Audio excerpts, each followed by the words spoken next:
नमस्कार साथियों, मेरा नाम रेखा सेठी है। शोध संवाद से मैं पहली बार जुड़ रही हूँ। वैसे मैं उनके कार्यक्रमों में भागीदारी कर चुकी हूँ। उनके व्हाट्सएप ग्रुप और उनके फेसबुक पेज को भी लगातार देखती हूँ। जाहिदुल दीवान जी का बहुत बहुत शुक्रिया कि उन्होंने मुझे आपसे बातचीत करने का ये अवसर दिया। आज मैं आपसे अनुवाद पर बात करना चाहती हूँ। हमारे कार्यक्रम का शीर्षक है अनुवाद में कविता। सवाल ये है कि कविता के अनुवाद की बात तो हम बहुत बार करते हैं, लेकिन अनुवाद में कविता की बात संभवतः हम इस तरह से पहली बार कर रहे हैं। और हमारे कॉलेज में translation and translation studies centre है, जिसकी मैं संयोजक भी हूँ अपनी एक अंग्रेज़ी विभाग के साथी के साथ। मैं वहाँ हिंदी विभाग में पढ़ाती हूँ।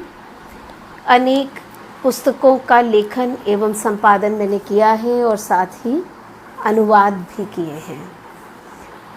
तो जाहिदुल दीवान जी का बहुत बहुत शुक्रिया अदा करना चाहती हूँ कि उन्होंने शोध संवाद के इस फेसबुक पेज पर आप सबसे मुखातिब होने का मुझे मौका दिया।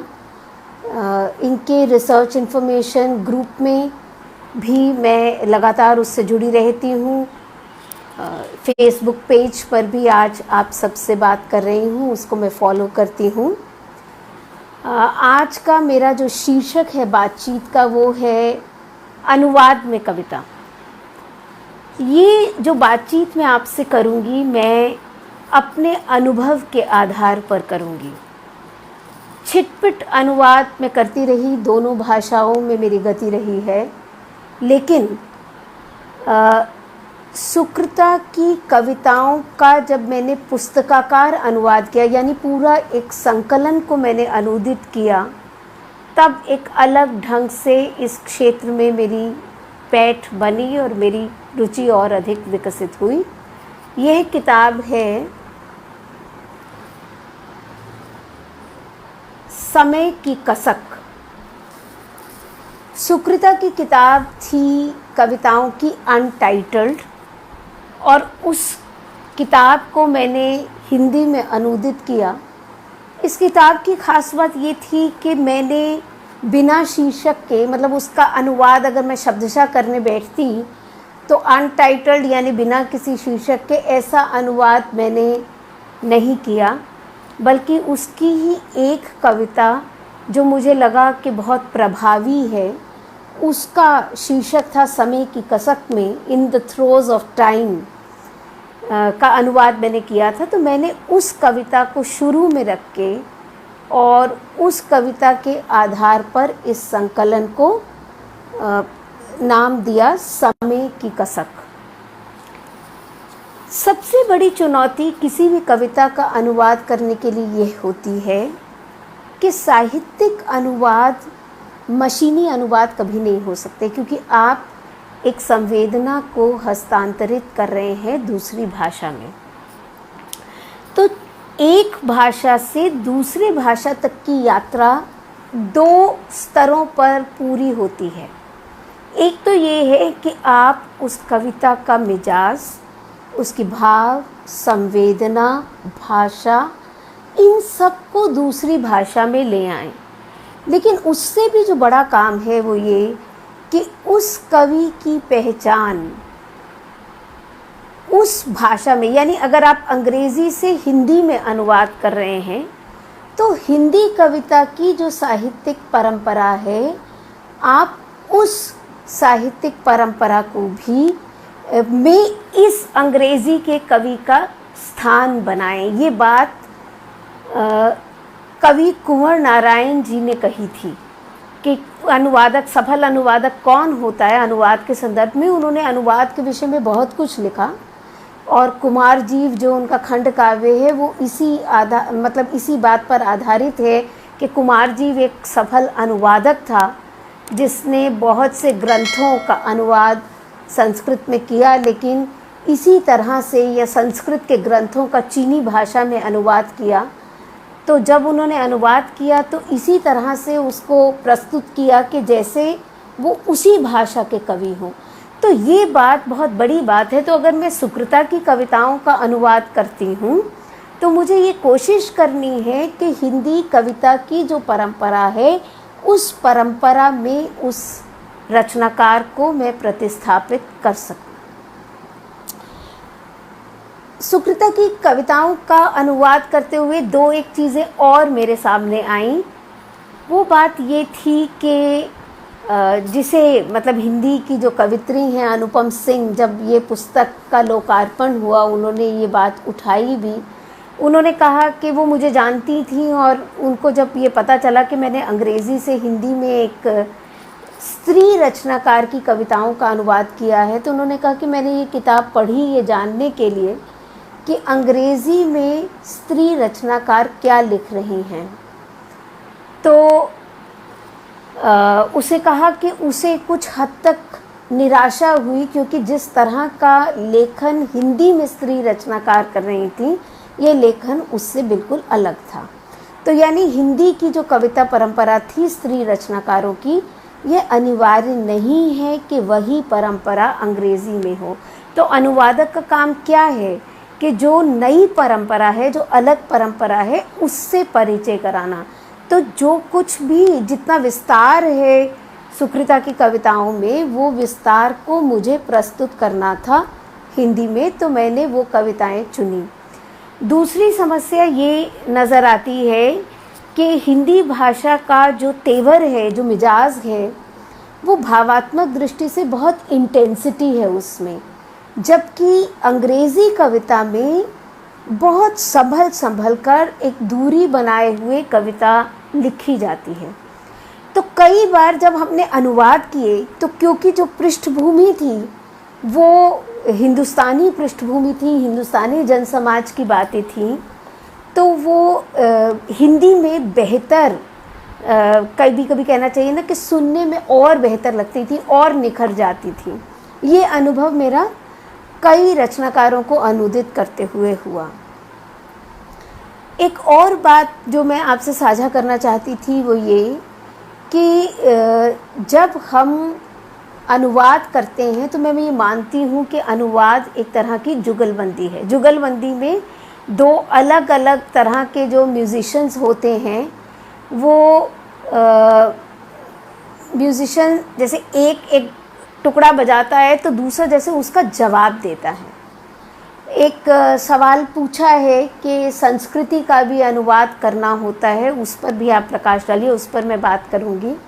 ये समय कोरोना के संकट का समय है और अभी क्योंकि ऐसी साझेदारी हो गई है सुकृता की कविताओं से कि ऐसा कभी कभी लगता है कि ये मेरी ही कविताएं हों।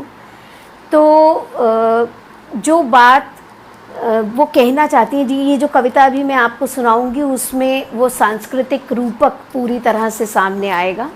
तो कोरोना वायरस के समय में जब इतनी निराशा का समय है तो हमारा काम, हमारा अध्ययन, हमारी किताबें, हमारा संगीत, ये सब ही हमारे भीतर एक प्राणवायु का संचार करते रहते हैं।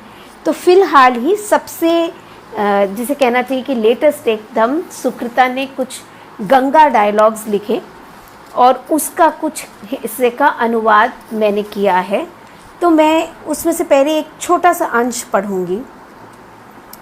You know what O Ganga, I always knew even before I was born that one day I'd dive into you with my heavy baggage of names and labels, theories, formulae and definitions, and then, O Ganga, soaked in moonlight, I'd emerge on the other side of you, redeemed of my load, to begin life all over again. इसका अनुवाद मैंने किया, इसमें ये संस्कृति की बात भी आएगी।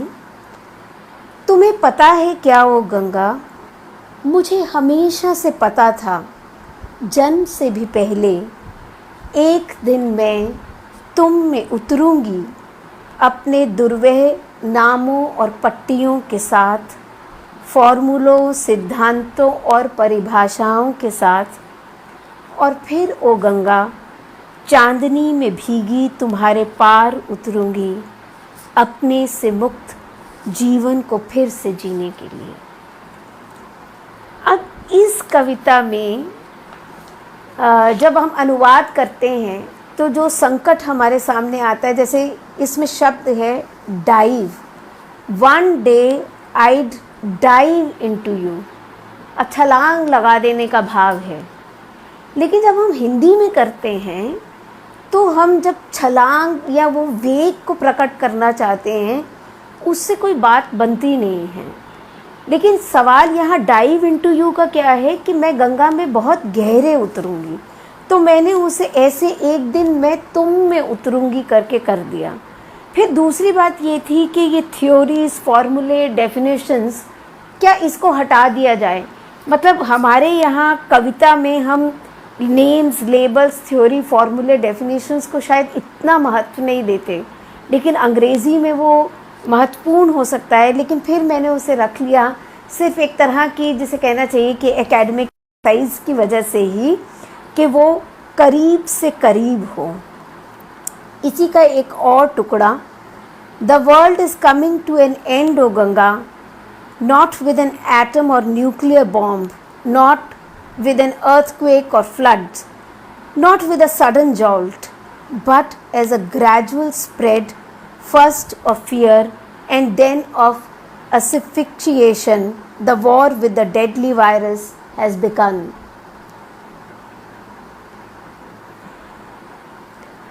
Say if you have a solution, O Ganga, give us signs or the survival of the species, or do you too wish for our extinction, just to breathe afresh? Yes, we get it.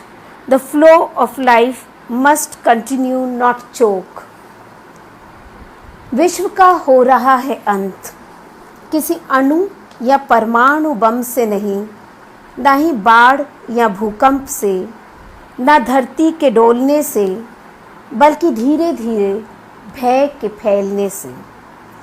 फिर सांसों के घुट जाने से शुरू हो चुका युद्ध मारक वायरस से। बताओ ओ गंगा, है तुम्हारे पास समाधान कोई? संकेत दो प्रजातियों के संरक्षण का, या चाहती हो तुम लुप्त हो जाओ सब, ले सको तुम ताजगी भरी सांस।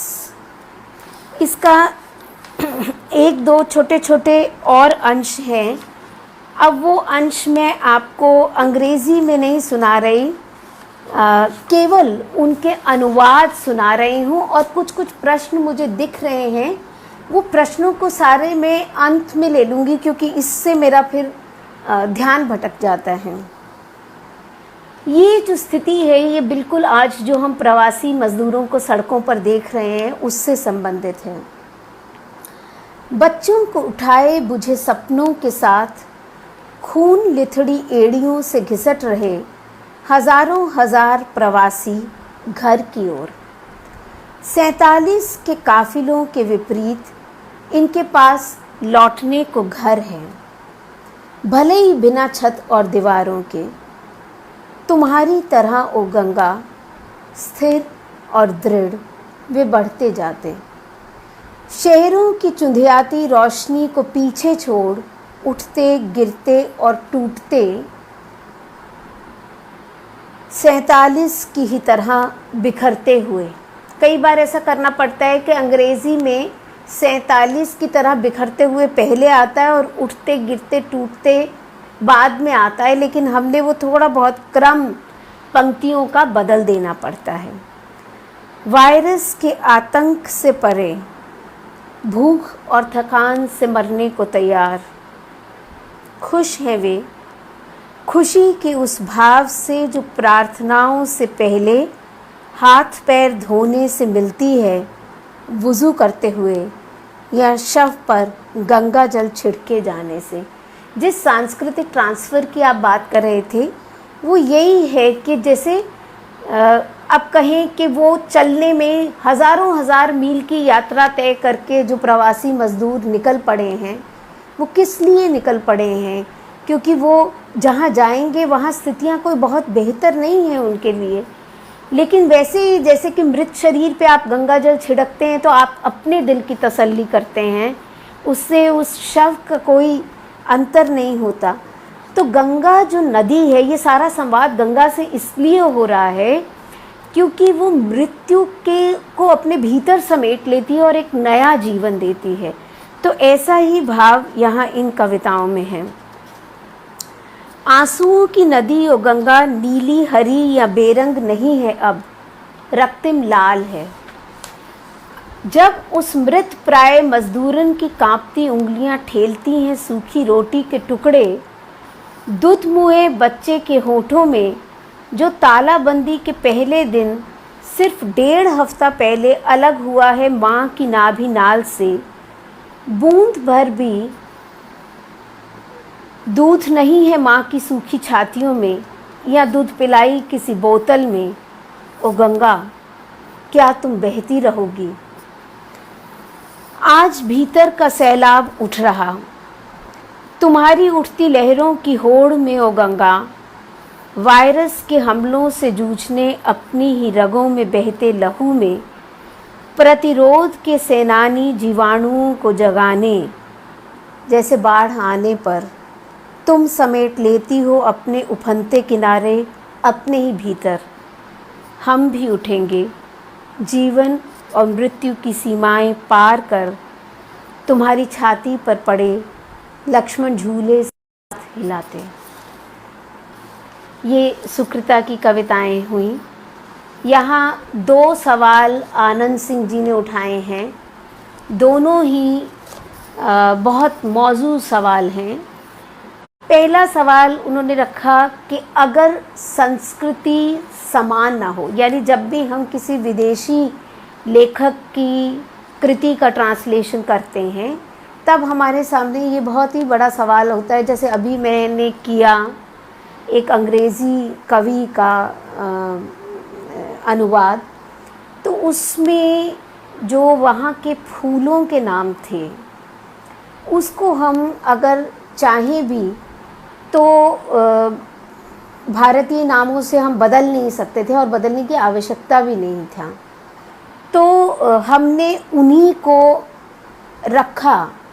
इसी तरीके से अभी हम एक अनुवाद कर रहे थे, उसमें कंजक शब्द आया। वो मतलब हिंदी के लोग या हिंदुस्तान के लोग जान सकते हैं कि दुर्गा पूजा या मतलब उत्तर भारत में जब हम छोटी बच्चियों की पूजा करते हैं, जब हम नवरात्रि मनाते हैं, तो वो जब हम अंग्रेज़ी में ट्रांसलेट करने लगते हैं तो वो कंजक को हम कंजक ही रिटेन कर लेते हैं और फुटनोट या एंड नोट में उसका सांस्कृतिक संदर्भ समझा सकते हैं। आजकल एक और बातचीत चल रही है कि फुटनोट और एंड नोट देने से अनुवाद जो है उसकी पठनीयता कम होती है। तो ऐसा संभव होता है कि जैसे हमने कंजक लिखा तो कॉमा डाल के उसके बारे में 1-2 शब्दों में हम उसका संदर्भ स्पष्ट कर दें। लेकिन आप ये बिल्कुल, आपका ये जो सवाल है कि क्या एग्जैक्ट ट्रांसलेशन अगर नहीं करता है ट्रांसलेटर तो ये उसकी अयोग्यता है। ये उसकी अयोग्यता नहीं है। देखिए, अगर भाषा के मिजाज को आप अगर मूल अर्थ में कोई अंतर नहीं आता तो जिस भाषा में आप लिख रहे हैं, जिस भाषा में आप अनुवाद कर रहे हैं, वो कविता ऐसे लगनी चाहिए कि जैसे कि आप उसी भाषा की कविता पढ़ रहे हैं। अगर ये लगता है कि आप अनुदित कविता पढ़ रहे हैं, तब अनुवादक जो है वो अपने अनुवाद कर्म में असफल होगा, ये मानना चाहिए। तो इसलिए अगर आपने पंक्तियाँ ऊपर नीचे की, कुछ शब्द हटा दिए, जैसे अगर हिंदी से आप अंग्रेज़ी में अनुवाद करने लगें तब आपको कुछ शब्द हटा देने पड़ेंगे, और हिंदी में जब आप करने लगें तो आप वैसी कसावट लेके नहीं चल सकते, नहीं तो फिर वो हिंदी की प्रकृति के अनुकूल नहीं लगेगा। तो ये सब समस्याएं, ये तो वैसे ही है जैसे एक नट नृत्य करता है ना, जैसे वो आगे रचना प्रक्रिया के बारे में कहते थे कि भाई आप तनी हुई रस्सी पे यात्रा कर रहे हैं, तो वैसे ही अनुवाद करते हुए तो और भी कठिन हो जाता है कि क्योंकि वो रस्सी दो तरह से तनी हुई है। एक तो ये भाव की अभिव्यक्ति के लिए, और दूसरे आप मूल रचना से भी बंधे हुए हैं, सोर्स टेक्स्ट से भी बंधे हुए हैं। ये कुछ कविताएं मैं आपको, जो मैंने हिंदी से अंग्रेज़ी में ट्रांसलेट की हैं, वो थोड़ा बाद में सुनाऊंगी। पहले एक और कविता सुनाती हूँ जो अंग्रेज़ी से ही हिंदी में की है। ये संजुक्ता दास गुप्ता की कविता है। इसका शीर्षक है सीता's सिस्टर्स। इसका मैं हिंदी अनुवाद पढ़ती हूँ। अगर आप चाहेंगे तो मैं मूल रचनाएं भी आपको साथ साथ सुनाऊंगी, लेकिन मुझे लगता है कि अगर मैं मूल रचना सुनाती हूँ फिर काफ़ी वक्त लगेगा, इसलिए मैं अनुवाद सुना रही हूँ। लेकिन कहीं अगर आप चाहें तो आप कमेंट पे लिख दीजिए कि उसका अगर आप ओरिजिनल सुनना चाहेंगे तो मैं उस अंश को ले आऊँगी। सीता की बहनें अंग्रेज़ी में लिखी हुई कविता है और संजुक्ता दास गुप्ता ने लिखा है। हाँ, वो रिटेंशन की जो बात कर रहे हैं, मैं उस पर आती हूँ अभी थोड़ी देर में। सीता की बहन अच्छी औरत थी। वह केवल एक ही आदमी की हुई। ब्याह, सिंदूर, चूड़ियाँ खनकती थीं उसकी कोमल कलाइयों में। उसका पति था उसका परमेश्वर, उसका मालिक और स्वामी। सांसें उसकी घुटी घुटी थीं, होठ बंद। वह शेर खूंखार था और यह भीगी बिल्ली। आंख मिलाना था एकदम वर्जित। मेरी तरफ देखने की हिम्मत कैसे की, वह चिल्लाता। मैं तुम्हारी आंखें निकाल लूँगा, बेशर्म औरत। सीता की हैं असंख्य बहनें। क्या नाम है उनके?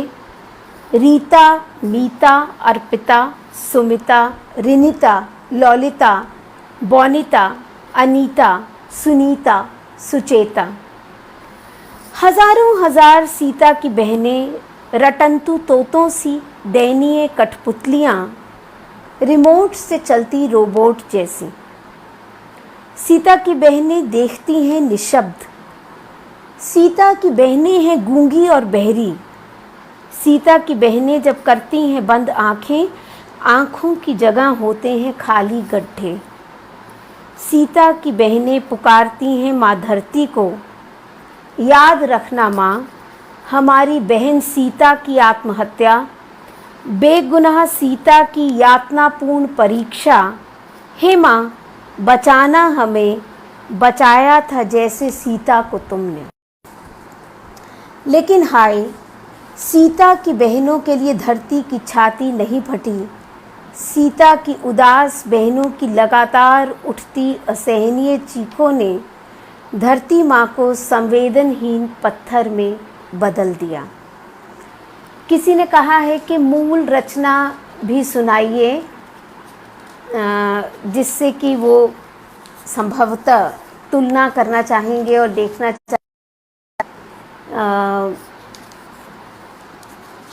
कि कैसे ये चीज़। अब मूल रचना जो इसमें अंग्रेज़ी की है, अगर इसी कविता के बारे में बात करूं, वैसे आगे बात करते तो कोई बात नहीं, मैं थोड़ा सा हिस्सा ही इसका करूंगी। Sita's sister was a good woman. She belonged to just one man. Marriage, vermilion powder, bangles dangled from her slender arms. Her husband was her God, her Lord and Master. Her stifled breath, her sealed lips. He was the fierce tiger, she the gentle lamb. Eye contact was a total taboo. How dare you stare at me, he roared. I'll scoop out your eyes, you brazen wife. अब इसके बाद तो सीधा सीधा था, लेकिन ये जो एक छोटा सा हिस्सा था, her husband was her god, her lord and master.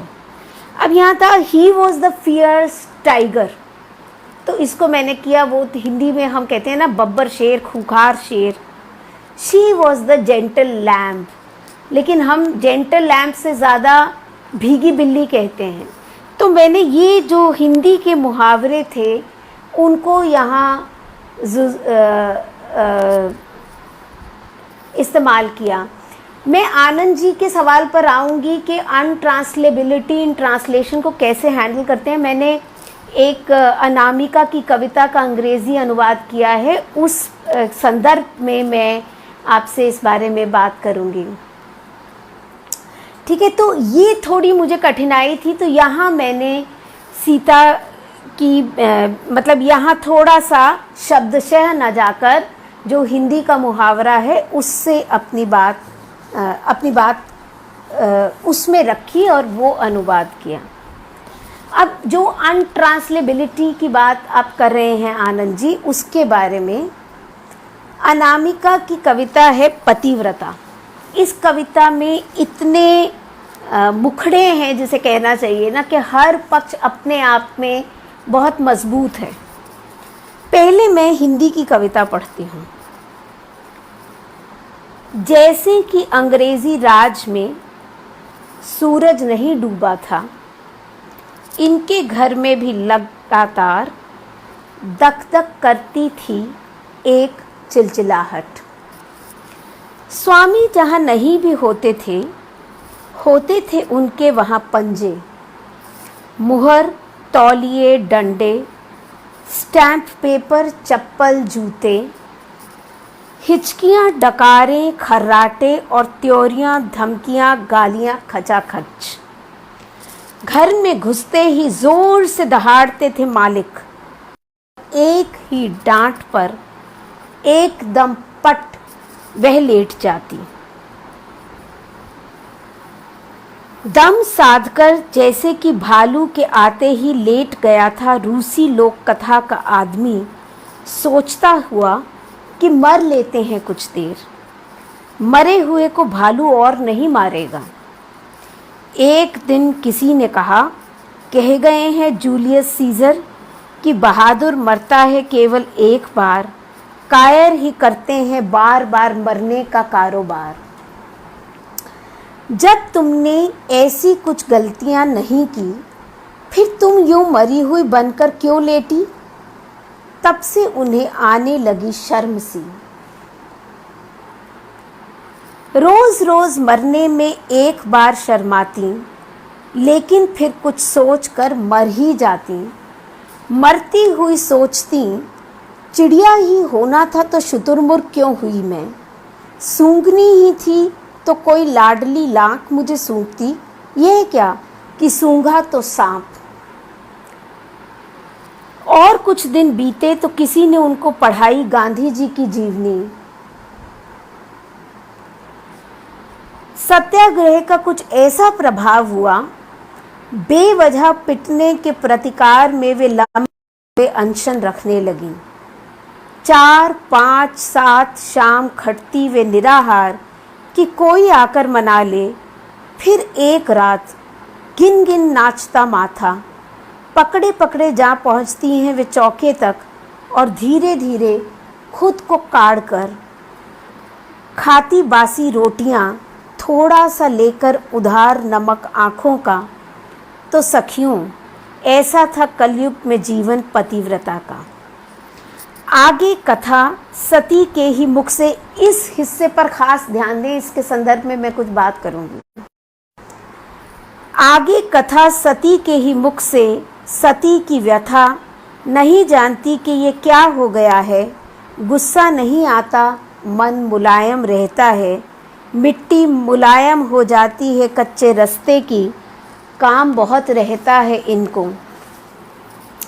ठीक नहीं रहती तबीयत भी, अब छाती में इतना जोर कहाँ, चिल्लाएं, झिड़कें या पीटे ही बेचारे। धीरे धीरे मैं भी हो गई हूँ पालतू, बीमार से रगड़ा क्या झगड़ा का।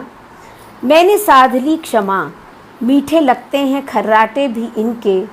धीमे धीमे ही कुछ गाते हैं अपने खर्राटों में, ये कान लगाकर सुनती रहती हूँ, शायद मुझे दी हो सपनों में आवाज़।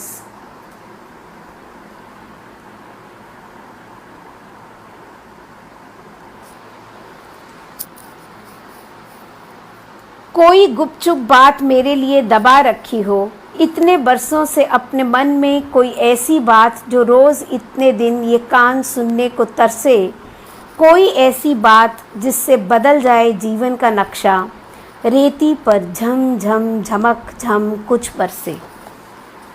अब देखिए अनामिका की इस कविता में कितने लेयर्स हैं। अब ये मज़े की बात ये है, ये आनंद जी के सवाल का जवाब भी है इसमें। इस कविता का एक अंग्रेज़ी अनुवाद किसी ने किया जो भारतीय नहीं थी। तो जहाँ सती की कथा शुरू होती है, मतलब ऐसा था पतिव्रता का जीवन, उन्होंने कविता का अनुवाद वहीं तक करके छोड़ दिया। फिर ये भी सवाल आया कि पतिव्रता जो टाइटल है उसके लिए शब्द क्या दिया जाए। तो उस अनुवाद में जो उन्होंने शीर्षक चुना वो था द हस्बैंड्स वुमन, पति की पत्नी या पति की स्त्री, तो पतिव्रता। लेकिन मैंने इसको शीर्षक दिया द फेथफुल वाइफ, क्योंकि हमारे यहाँ पतिव्रता का मतलब है उसकी एकनिष्ठता।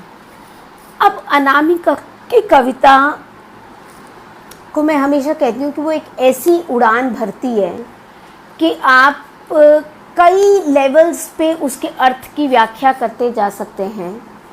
तो जैसे कि औपनिवेशिक राज की जो ताकत या सत्ता का एक बिंब होता है, उसको उसने परिवार के बिंब पर लागू किया कि कैसे स्त्रियां, जैसे औपनिवेशिक शासन में कोई बोल नहीं सकता था तो स्त्रियां भी अपने घर में बोल नहीं सकती थीं। फिर जैसे गांधी ने औपनिवेशिक शासन का प्रतिरोध किया, इन्होंने भी भूखे रहकर अनशन करके प्रतिरोध किया, लेकिन इनकी आवाज़ किसी ने नहीं सुनी। तो फिर उन्होंने अपने आप ही अपना व्रत तोड़ लिया। अब वैसे तो पतिव्रता का जीवन ऐसा ही था कि हमेशा डरी रहती थी, हमेशा अपने मन में सवाल करती थी कि जब उसकी गलती नहीं है तो क्यों वो ये सब सह रही है। लेकिन उसके बावजूद भी कहानी यहाँ ख़त्म नहीं होती। आप याद कीजिए गोदान उपन्यास का वह बिंब जहाँ होरी और धनिया बैठे हैं और सारे जीवन के लड़ाई झगड़ों के बाद वो एक दूसरे से अपना दुख सुख कह रहे हैं, जीवन की सांझ ढल आई है और उसमें वो दोनों ऐसे हो जाते हैं जैसे भाई बहन हो।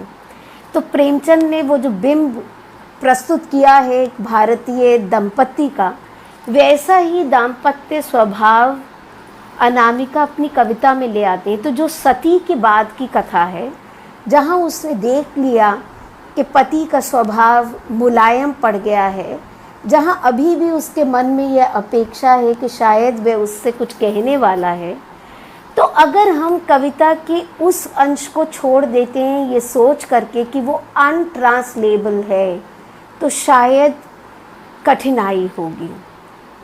तो अनट्रांसलेटेबल तो नहीं, लेकिन वहाँ कोशिश की जा सकती है। ये सब चीज़ें जो है ना, ये अनुवाद में लगातार संवाद की स्थितियाँ हैं। आप ठीक नहीं कह सकते कि आप हर बार ट्रांसलेट उसे कर ही लेंगे, लेकिन यही तो सबसे बड़ी चुनौती है कि जो अनट्रांसलेटेबल है आप उसे कैसे ट्रांसलेट करते हैं। तो अनुवाद की प्रक्रिया ही है translating the untranslatable.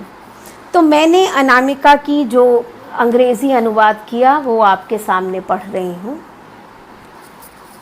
As in the British Empire, the sun never set in their home। अब अनामिका करती है कि उनके घर में दक दक चमकता था सूरज। अनामिका के यहाँ जो शब्द है ना, वो सुनने से आते हैं। तो अब जब आप उसको अनुवाद कर रहे हैं तो शायद अंग्रेज़ी कविता की प्रकृति में उसे ले आना काफ़ी कठिन हो जाता है। As in the British Empire, the sun never set in their home, a scorching sunshine would not rest. Even when the master, her husband, was away, he was there, like the imprint of his claws, stamp and stamp paper, strewn all over were his towel, stick, chappals, shoes. Always present were her hiccups, burps and snores, frowns, threats and abuses to the full. The master entered the house with a roar.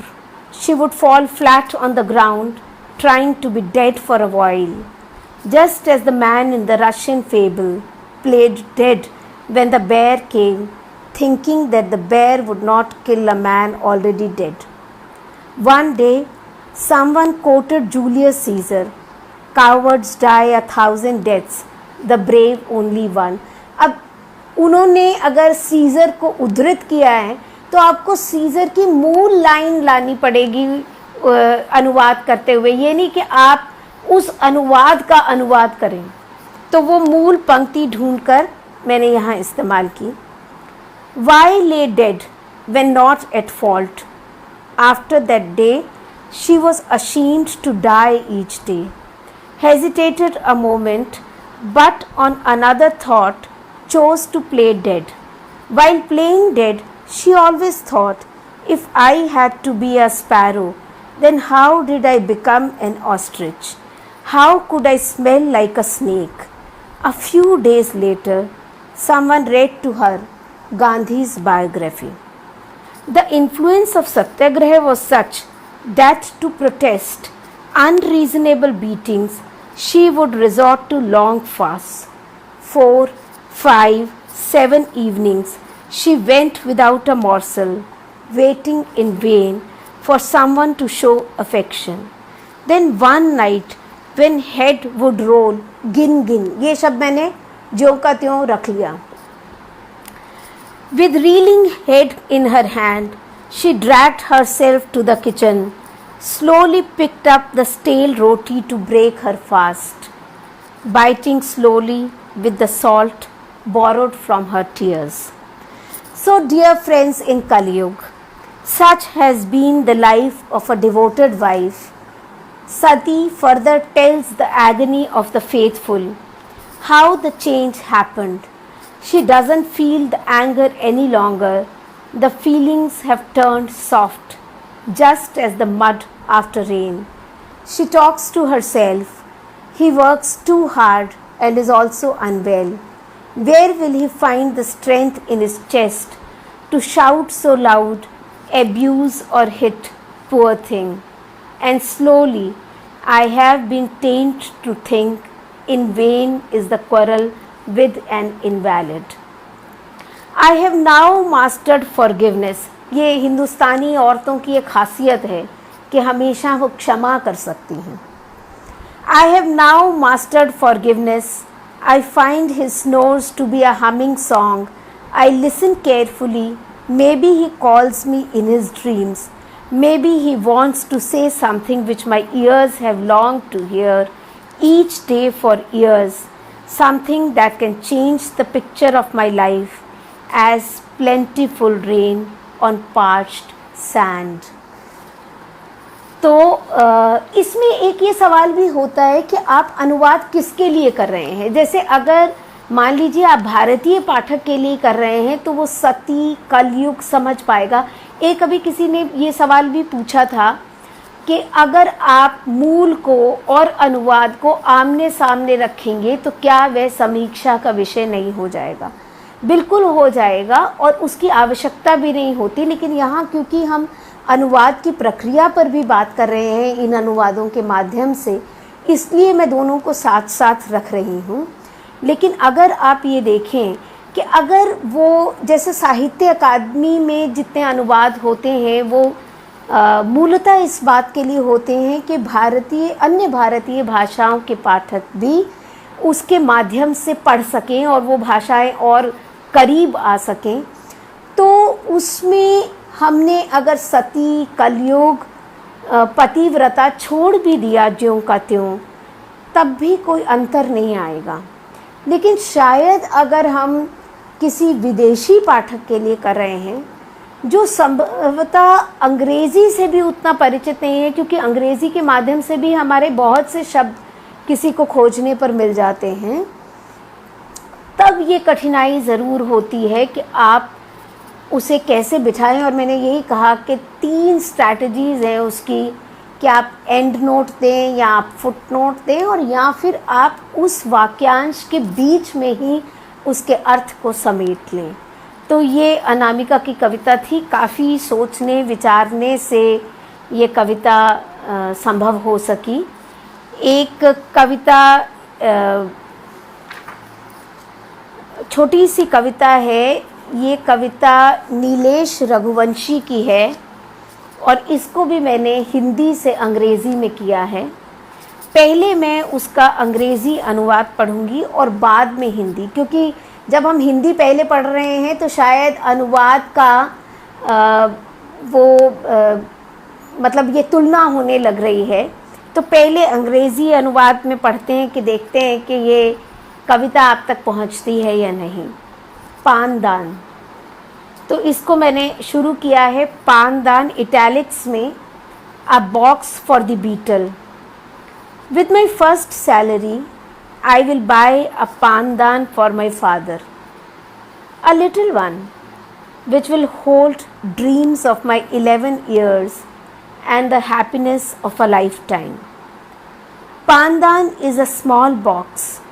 I'll place lovely stars in it and sky. Don't mind. In the sky and the stars, I've always seen you, Father. Mother will fill the pandan with betel leaves and nuts each day. Pandan will hide in father's palm like a rabbit, or like my childhood in his memories. ये कविता मैंने एक conference में पढ़ी और विदेशी लोगों के बीच पढ़ी, जहाँ हम हिंदी कविता की जो स्त्रीवादी स्वर है उस पर बातचीत कर रहे थे। और वहाँ उनके पास और कोई माध्यम नहीं था सिवाय अंग्रेज़ी के ही इस कविता को समझने का। लेकिन जो संतुष्टि हुई वो इस बात से हुई कि उन्होंने कहा कि अच्छा, विश्व के उस हिस्से के बारे में वहाँ के साहित्य में हमने पहले नहीं सुना था। तो मेरी जो अनुवाद की यात्रा है, मैं हिंदी में जब अनुवाद करती हूँ, अंग्रेज़ी से हिंदी में करती हूँ, तो मैं काफ़ी अपने आप को सहज महसूस करती हूँ, क्योंकि हिंदी का जो भाषा का मुहावरा है वो मेरे अधिक निकट है। लेकिन कभी अगर मैं ऐसे ऑडियंस से मुखातिब हूँ जो हिंदी नहीं जानता और मैं अपनी बात उसके समक्ष रखना चाहती हूँ, और वो मान लीजिए कि ऐसी कविताओं को ही रखना चाहती हूँ, तो मेरे लिए ये अनिवार्य हो जाता है कि मैं फिर अंग्रेज़ी में अनुवाद करूं। तो उसी कोशिश भर में हो सकता है कि वो बेहतरीन अंग्रेज़ी के अनुवाद ना हो, लेकिन ये उसी तरह की कोशिश है। और ये अंग्रेज़ी का जो मुहावरा है वो ख़ास तौर पे जो हम इंडियन इंग्लिश जिसे कहते हैं, जिसे हम ब्रिट इंग्लिश या यूएस की अंग्रेज़ी नहीं है, ये ख़ास तरह की एक जो हमारी हिंदुस्तानी अंग्रेज़ी है, उसी मुहावरे को मैंने पकड़ा है। वो इसके करीब भी है, लेकिन मुझे लगता है कि अर्थ संप्रेषित हो जाता है। सरस्वती मीना जी का सवाल मैं देख रही हूँ कि समय की कसर क्यों रखा, इस पर मैं अंत में आऊँगी। अब और भी जो भी सवाल होंगे, एक दो तीन चीज़ें और पढ़ना चाहती हूँ, उसके बाद ये अगर आप चाहें तो मैं नीलेश की मूल कविता भी पढ़ सकती हूँ, छोटी सी है। पानदान।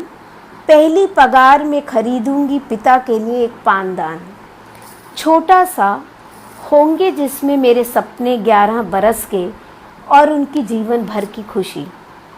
पानदान वह छोटा सा डिब्बा, रख दूंगी उसमें प्यारे प्यारे तारे आसमान।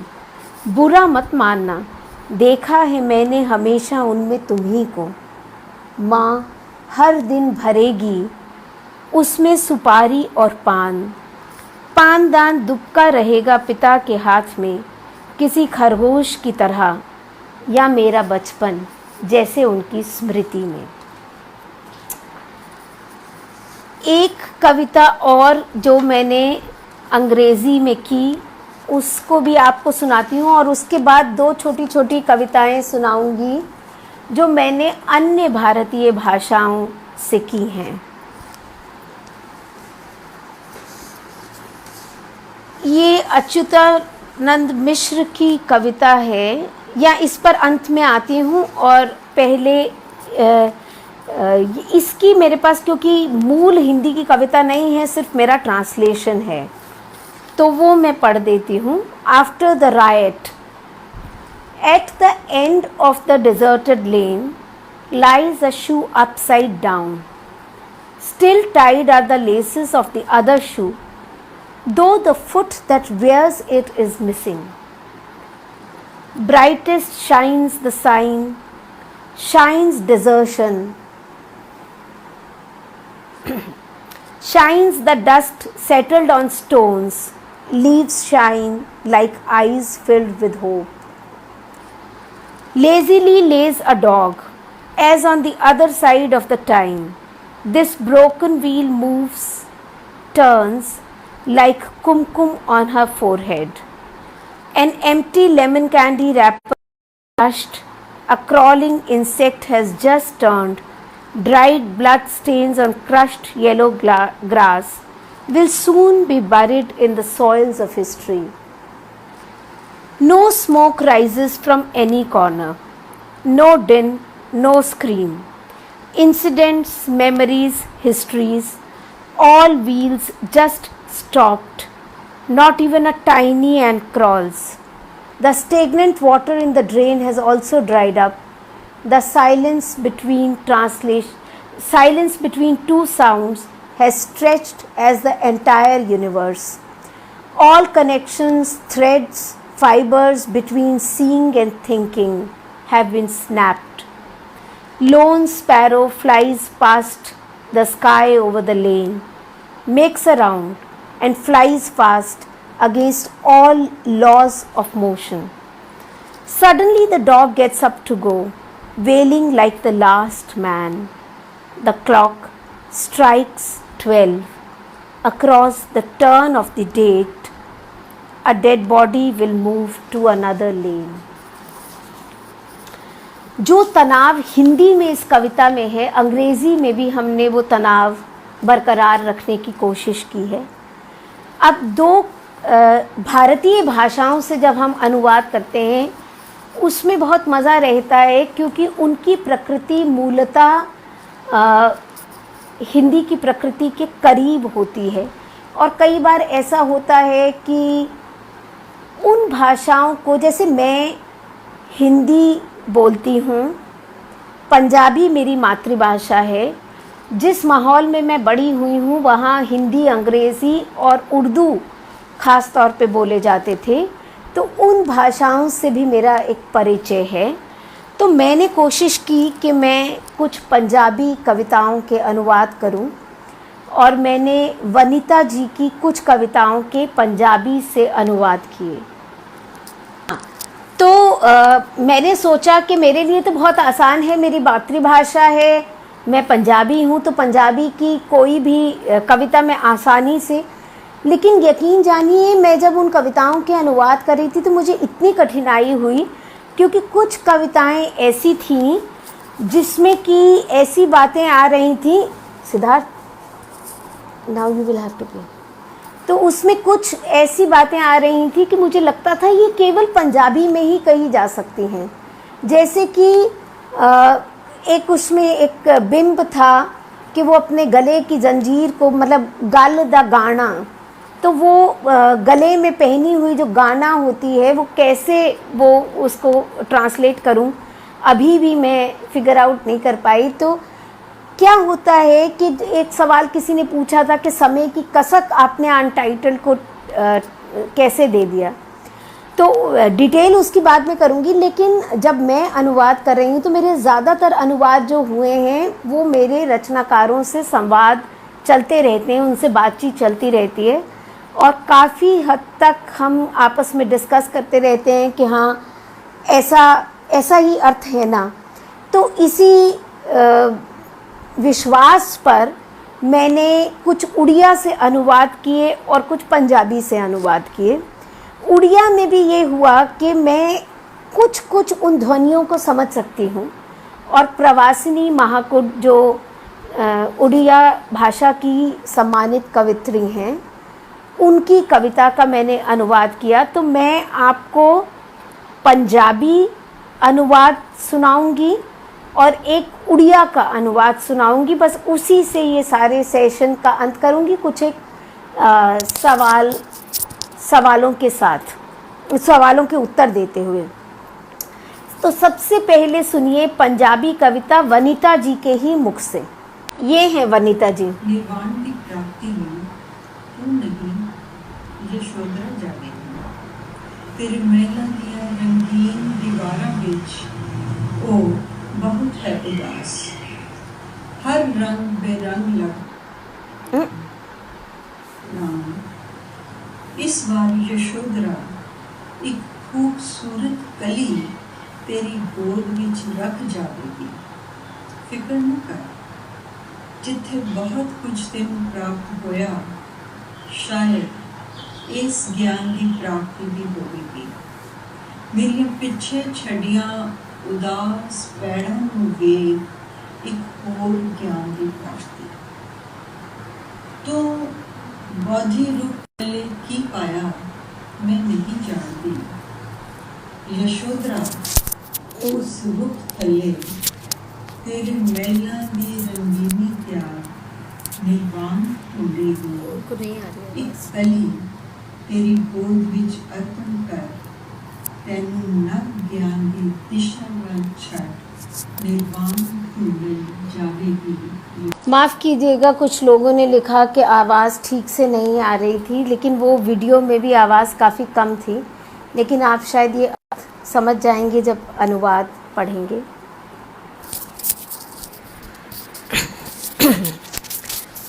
अब ठीक आ रही है भावना? आवाज़ की शायद कुछ दिक्कत है। यशोधरा, ये कविता वनिता जी ने लिखी है। सिद्धार्थ, इस बार निर्वाण की प्राप्ति के लिए तुम नहीं यशोधरा जाएगी। तुम्हारे महलों की रंगीन दीवारों के बीच बहुत उदास है वह, हर रंग बेरंग लगता उसे और भी उदास करता। इस बार यशोधरा एक खूबसूरत कली तुम्हारी गोद में रख जाएगी। फिक्र न करो, जहाँ बहुत कुछ प्राप्त हुआ तुम्हें, शायद उस ज्ञान की प्राप्ति भी होगी। मेरे पीछे छोड़े उदास रास्तों को देखकर एक और ज्ञान की प्राप्ति। तुमने बोधि वृक्ष के नीचे क्या पाया मैं नहीं जानती। यशोधरा उस पेड़ तले तुम्हारे महलों की रंगीनी त्याग निर्वाण ढूंढेगी। एक कली तुम्हारी गोद में अर्पण कर तुम्हें नए ज्ञान की दिशा की ओर छोड़ निर्वाण ढूंढने जाएगी यशोधरा। अब इसमें जो मज़ेदार बात हुई अनुवाद करते हुए वह यह थी कि पंजाबी का जो मुहावरा है उसमें तू और तेरा ही है। तो जो पंजाबी की कविता थी तो उसमें जो पहली लाइन थी कि इस बार निर्वाण प्राप्ति के लिए तू सिद्धार्थ इस बार निर्वाण दी प्राप्ति लई तू नहीं यशोधरा जाएगी। अब सिद्धार्थ जो गौतम बुद्ध हैं उनको हिंदी में अगर मैं इस तू के संबोधन से ज्यों का त्यों रख लेती हूँ तो वो नहीं बैठेगा। तो इसलिए मैंने इस अनुवाद में ये अंतर किया कि तू को तुम बना दिया। और इस तरह से इसी तरह एक छोटी सी चीज़ आई कि जैसे पंजाबी में शब्द होता है पेंडा। पेंडा मतलब छोटा छोटा जो रास्ता है, कच्चा रास्ता है। तो यहाँ भी उस पेंडे को कैसे करूँ, अनुवाद करूँ, तो उदास रास्तों को देखकर। तो जो रास्ते वो छोड़ गई है।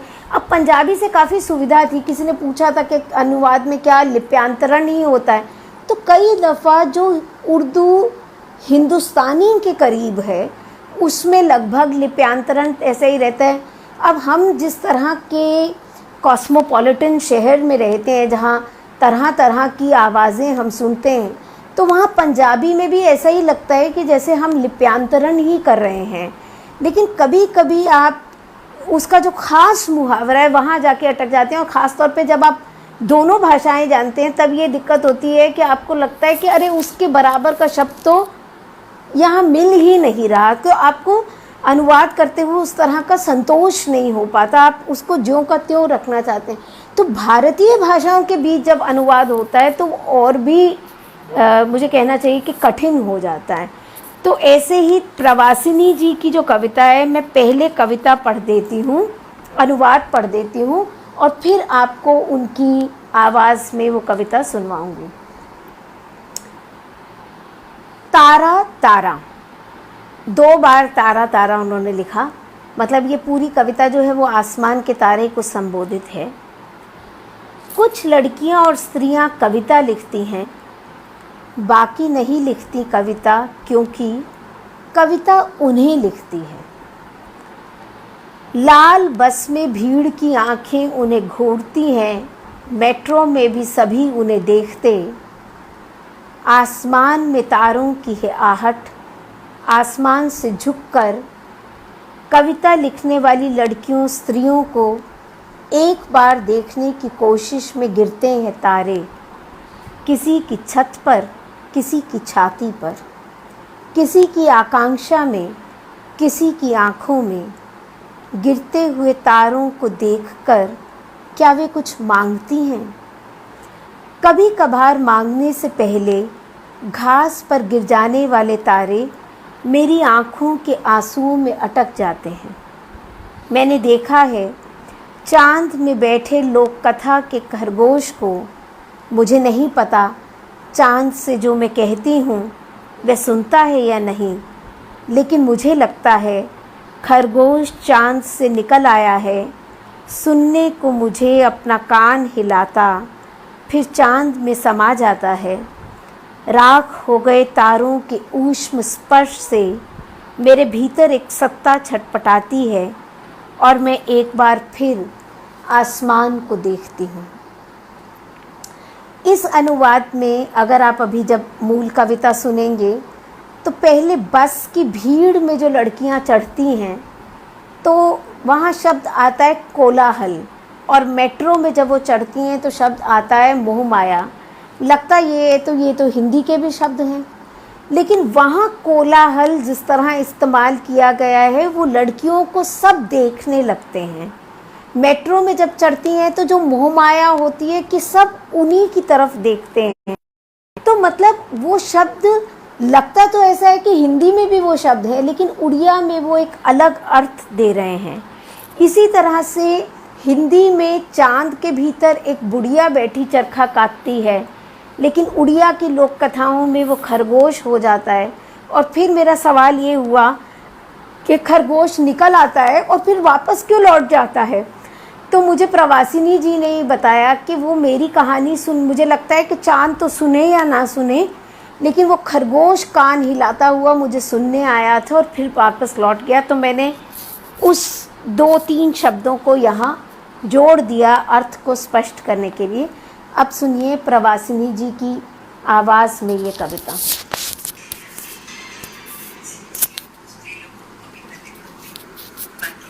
आवाज़ तेज करो। ସେମାନଙ୍କ ପାଇଁ ମୋ ବସ୍ର କୋଳାହଳ ଆହୁରି ବଢ଼ିଯାଏ, ମେଟ୍ରୋ ଆହୁରି ମୋମୟ ହେଇଯାଏ, ତାରାମାନଙ୍କ ପାଦ ଶବ୍ଦ ଅଟକିଯାଏ।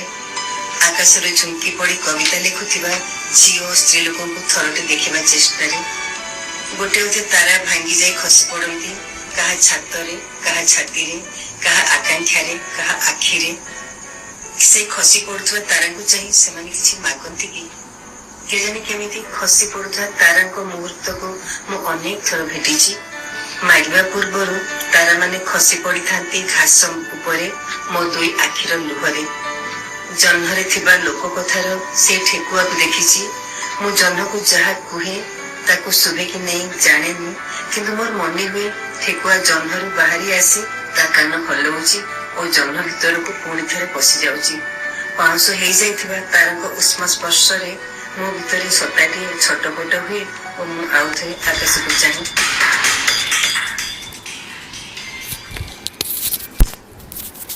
तो इस तरह एक यात्रा मैंने आपको बताई। ये जो लॉकडाउन के दिन थे, इनमें मैंने बहुत से अनुवाद किए और बहुत साझेदारी हुई। तो ना तो अकेलापन महसूस हुआ, ना खालीपन, ना निराशा।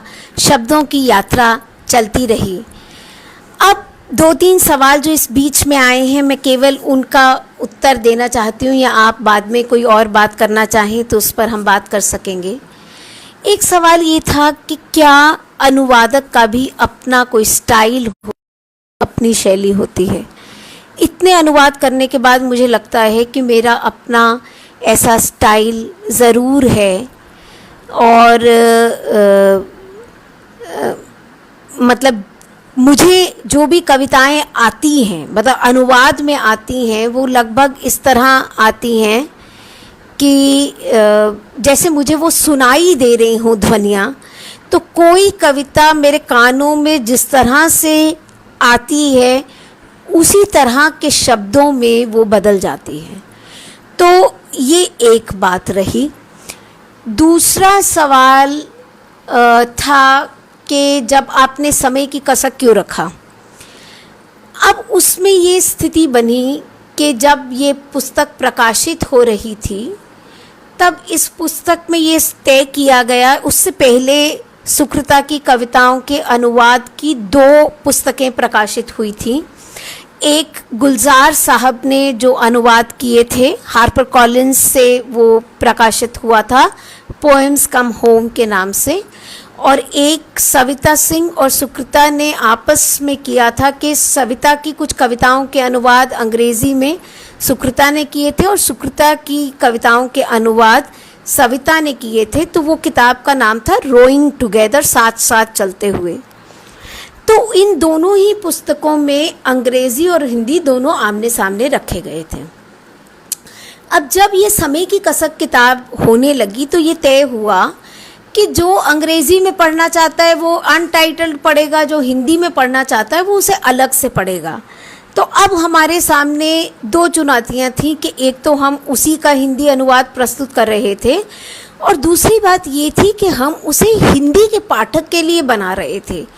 तो ऐसा लगा कि जिन कविताओं से अनटाइटल्ड शुरू हो रहा था, हमने समय की कसक में ये छूट ली। और मतलब ये भी सौभाग्य की बात है कि सुकृता से बातचीत करते हुए ये सारी छूट ली गई, लेकिन हिंदी के पाठक को ध्यान में रखते हुए, जो कि शायद काफ़ी ऐसी चीज़ें देखने की उसको आदत होती है या पढ़ने की जो काफ़ी वेल डिफाइंड है, मतलब जिसमें कुछ एब्स्ट्रैक्ट कम है। तो सुकृता की अनटाइटल्ड की पहले की बहुत सारी कविताएं ऐसी थीं जो प्रकृति पर थीं, जो पेंटिंग पर थीं, और उनमें एक अलग तेवर था। तो हमने जो शुरू किया कि जैसे ही पाठक खोलेगा और पढ़ेगा, तो हम कुछ बाद में आने वाली कविताओं को पहले ले आए, कुछ पहले जो कविताएं थीं उनको बाद में ले गए। शीर्षक हमने थोड़ा बहुत बदल दिया, वही जो अनटाइटल्ड, क्योंकि अगर मैं उसे वैसे ही कहती तो शायद कोई बात ना बनती। मैं मतलब शीर्षक से पुस्तक के बारे में बताना चाह रही थी, जैसे कि गुलजार साहब करते हैं। तो वो उसका शीर्षक वो दे देते हैं पोएम्स कम होम। तो ये सब स्थिति, मतलब ये सब सारी चुनौतियाँ हमारे सामने रही। तो इसीलिए ये परिवर्तन किए गए। और खुशी की बात ये थी कि सुकृता से लगातार संवाद होता रहा, प्रकाशक से हम जुड़े रहे। यानी वो पुस्तक जो थी वो एक दिन में नहीं तैयार हुई, वो मतलब 1-2 साल भर में तैयार हुई, क्योंकि पहले अनुवाद किए, फिर हमें लगा कि चलिए जो इसकी भूमिका लिखी जाए उसमें अनुवाद की प्रक्रिया पर बातचीत की जाए। फिर हमें लगा कि हम आपस में क्यों ना एक बातचीत करें, तो उसके पीछे एक सुकृता का और मेरा संवाद भी है जो अनुवाद की प्रक्रिया से जुड़ा हुआ है।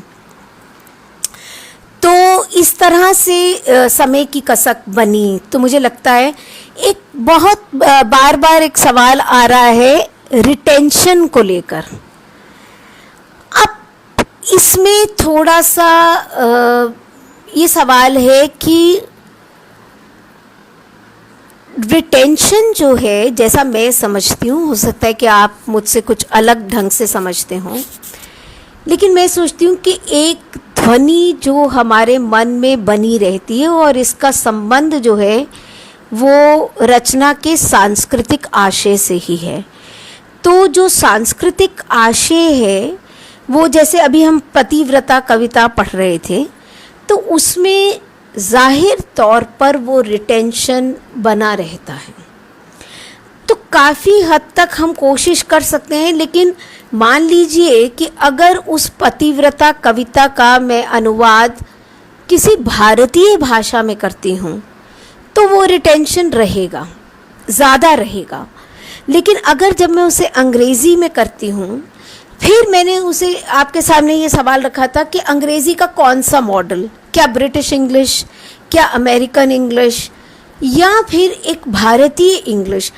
तो ये सब जो भाषा है, मतलब भाषा का जो सवाल है, वो उस सांस्कृतिक अंतःसूत्र को पकड़े रहता है और वो ट्रांसलेशन में रिटेन होता है, बना रहता है। तो कभी कभी कुछ रूपक भी हो सकते हैं, वो भी वहाँ बने रहते हैं। तो जो भाषाएं आसपास की हैं, जिनकी संस्कृतियाँ एक दूसरे से मिलती हैं, उसमें रिटेंशन ज़्यादा होगा। और मतलब इसी को फिर रिटेंशन से ही तो अदरिंग है। तो क्या अनुवाद आपको अन्य महसूस कराता है, या वो अनुवाद आपको उसी जिसे कहना चाहिए कि आप मतलब उस आंगन में हैं ऐसा महसूस कराता है। तो ये सारे सवाल जो है अनुवादक को, जिसे कहना चाहिए कि वो निरंतर नेगोशिएट करता है और हर अनुवादक अपनी तरह से सुलझाता है। इसीलिए कोई दो अनुवाद एक से नहीं होते, एक ही रचना के कई अनुवाद हो सकते हैं। भगवद गीता के कितने अनुवाद हुए, महाभारत के कितने अनुवाद हुए। तो थोड़ा थोड़ा ये सवाल अनुवादक की सहानुभूति का भी हो जाएगा कि उसकी किस पात्र से, किस भाषा से कैसी सहानुभूति है। कहीं ना कहीं निसंगता के बावजूद वो अलग नहीं हो पाता। आनंद जी पूछ रहे हैं कि रिटेंशन इक्वलेंस से अलग कैसे है। इक्वलेंस है कि आप समतुल्य, जैसे थ्रोज ऑफ टाइम है, तो आप उसे कैसे लाएंगे। तो कभी कभी हमें उसका इक्वलेंट मिल जाता है, एक शब्द नहीं मिलता, हम 2-3 शब्द बढ़ा लेते हैं और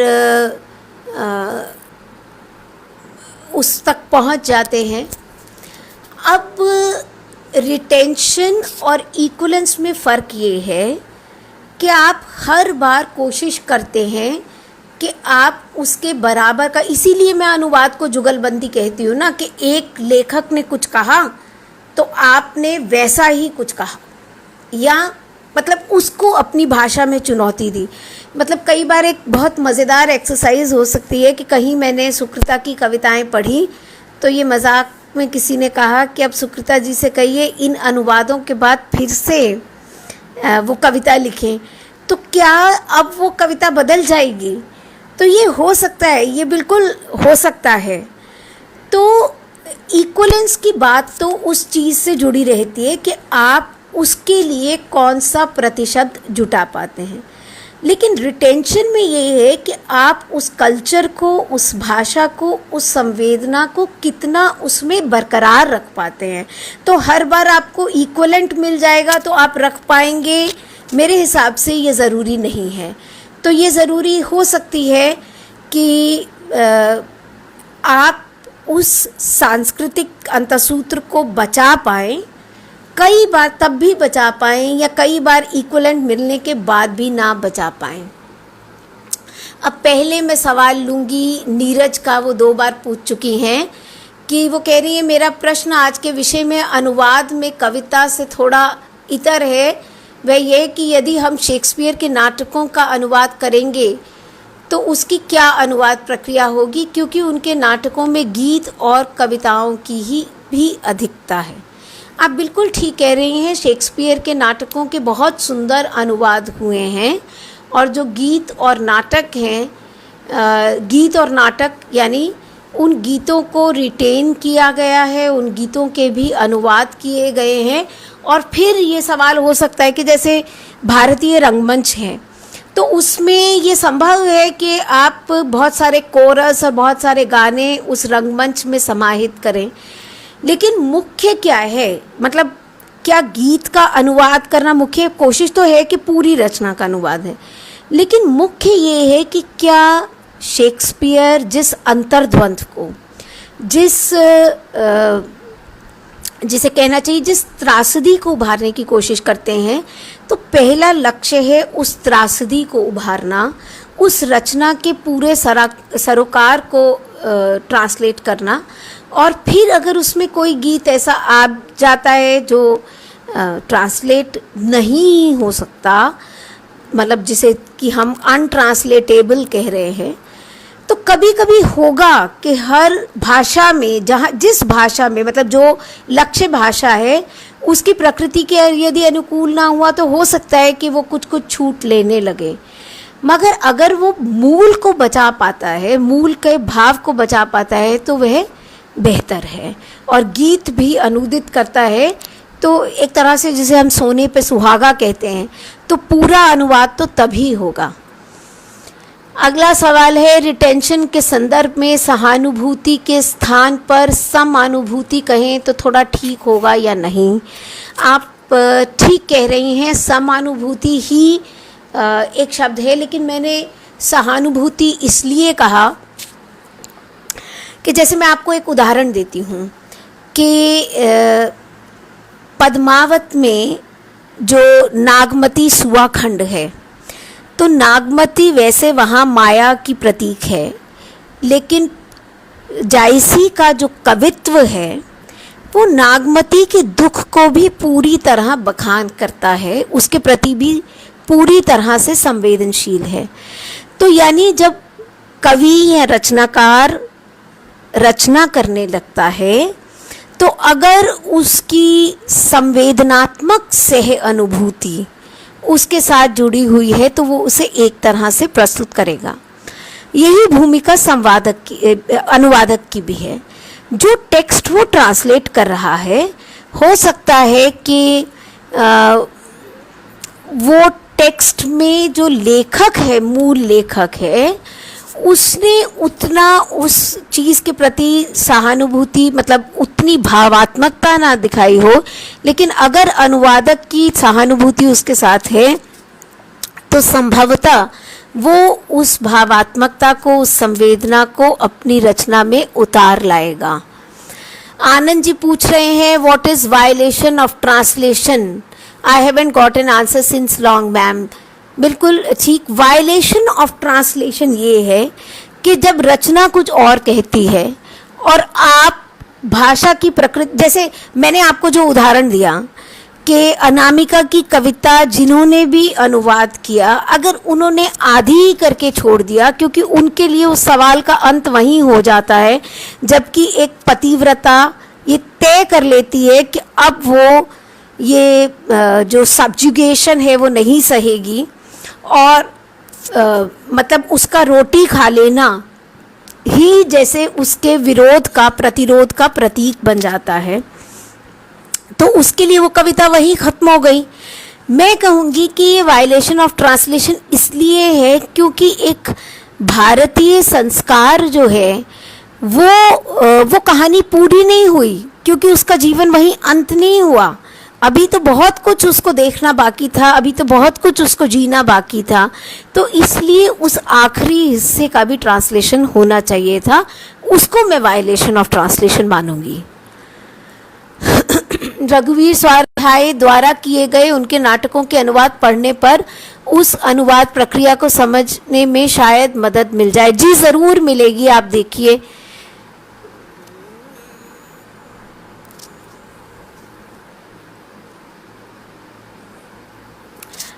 हम शेक्सपियर के नाटकों के अनुवाद को, अनुवाद की प्रक्रिया को किस रूप में देख सकते हैं, ये मेरा अंतिम प्रश्न है। बहुत बहुत शुक्रिया आपके इस सवाल के लिए।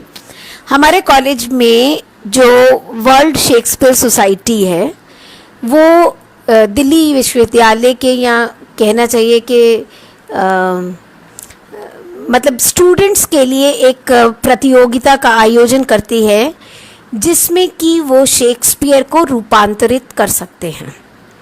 और उसमें दो तरह के पुरस्कार दिए जाते हैं। एक उन छात्रों को मिलता है जिन्होंने शेक्सपियर को बहुत करीब रूपायित किया है, और एक उनको मिलता है जो शेक्सपियर की मूल कथा पर आधारित कोई नई कथा बुनते हैं जो सामयिक होती है।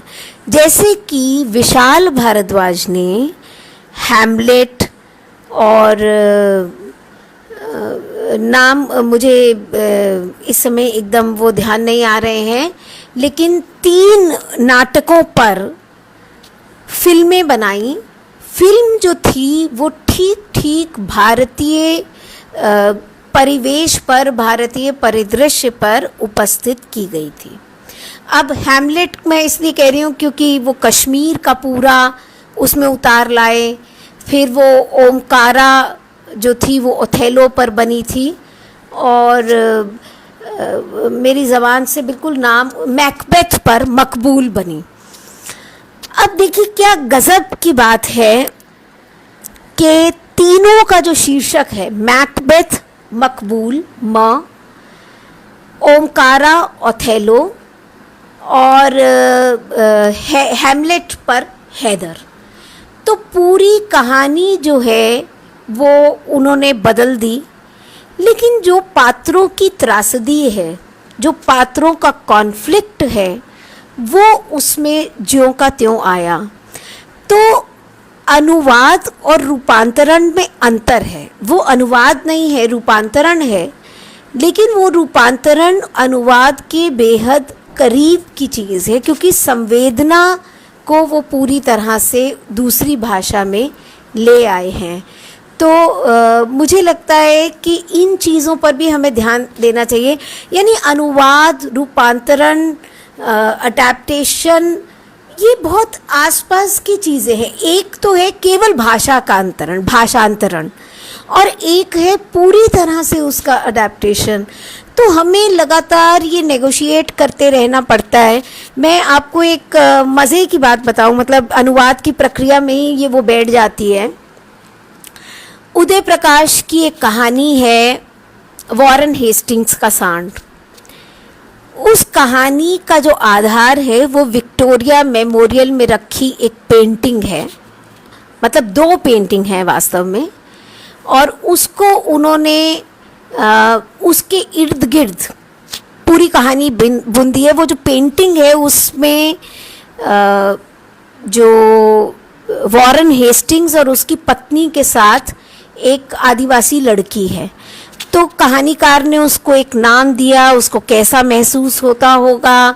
वॉरेन हेस्टिंग्स की वो काल्पनिक प्रेमिका है, उनके संबंध पर। तो यानी पूरी कहानी जो है वो उस पेंटिंग को कथा में एक रूपांतरित करती है। वो पेंटिंग ऐसा कुछ नहीं कह रही, उसके बारे में ऐसा कोई इतिहास नहीं है, और एक चित्र वो और लाते हैं जिसके बारे में कुछ ऐतिहासिक तथ्य भी मिलते हैं। तो इतिहास, कल्पना और पेंटिंग को मिलाकर एक पूरा आख्यान उस कहानी में उदय प्रकाश रच देते हैं। उसके बाद उस कहानी के कई भाषाओं में अनुवाद हुए, और मैंने हर अनुवादक से उसके अनुभव पूछे, और उन्होंने तरह तरह के अनुभव दिए, क्योंकि उस कहानी को ज्यों का त्यों उतार पाना संभव ही नहीं था। तो किसी ने फुटनोट का सहारा लिया, किसी ने एंड नोट का सहारा लिया, किसी ने उसमें बहुत तरह की बातचीत हुई हमारी। तो यानी फिर वो उसका एक नाट्य रूपांतरण भी किया अस्मिता थिएटर ग्रुप में। तो यानी एक ही कृति के कई धरातल पर, इसे आप इंटरसिमियोटिक ट्रांसलेशन भी कह सकते हैं, जहाँ विधा बदल जाती है। तो ये भी एक क्षेत्र है। तो यानी अनुवाद एक बहुत बड़ा क्षेत्र है, और अनुवाद के अध्ययन भी कई दृष्टियों से हो रहे हैं। इसीलिए हमारे कॉलेज पे जो हमारा सेंटर है उसका नाम है translation and translation study centre, यानी अनुवाद और अनुवाद अध्ययन केंद्र। तो इस तरह की कार्यक्रम, इस तरह की कोशिशें हम उसमें करते रहते हैं। और एक और ग्रुप भी है जो ट्रांसलेशन आर्टिस्ट का है, वो भी इस तरह के काम कराते रहते हैं पोएसिस सोसाइटी के अंतर्गत। आप चाहें तो आप उनके यूट्यूब वीडियोस भी देख सकते हैं, उसमें भी इस तरह की काफ़ी चीज़ें आपको मिल जाएंगी। तो मुझे लगता है कि मैंने काफ़ी सवालों के उत्तर दिए हैं और काफ़ी अपनी यात्रा की साझेदारी तो की ही की, लेकिन अनुवाद प्रक्रिया में और क्या क्या सवाल हो सकते हैं, और आशा करती हूँ कि आपको उससे कुछ मदद मिलेगी अनुवाद करने में। और एक बार फिर से जाहिदुल दीवान जी का, प्रियंका जी का, जो ये शोध संवाद चलाते हैं, बहुत आभार व्यक्त करती हूँ कि उन्होंने मुझे अवसर दिया कि मैं आपसे बातचीत कर सकूं। और मैं आप सभी का धन्यवाद, हृदय से आभार व्यक्त करना चाहती हूँ, क्योंकि ये एक तरफा संवाद नहीं रहा। आप सब ने गंभीरता से इसमें बड़े बड़े सवाल उठाए, और मुझे नहीं पता कि मैं जो भी मेरी यात्रा है उस आधार पर कितने संतोषप्रद उत्तर दे पाई हूँ, लेकिन मैंने एक ईमानदार कोशिश की है। आप सभी को बहुत बहुत धन्यवाद ये साझेदारी करने के लिए। और जैसे मतलब यूँ कहना चाहिए कि हम जब सीमाओं से घिर जाते हैं तो कुछ नई संभावनाएं जाग जाती हैं। तो जिस वर्चुअल या आभासी दुनिया के बारे में हम बड़ी नकारात्मक बातें किया करते थे, आज ऐसा लगता है कि वो आभासी दुनिया ही हमारा यथार्थ हो गई है, और वो हमें ऐसे अवसर दे रही है जिसमें हम बात कर सकें। तो आपका बहुत बहुत धन्यवाद। नमस्ते।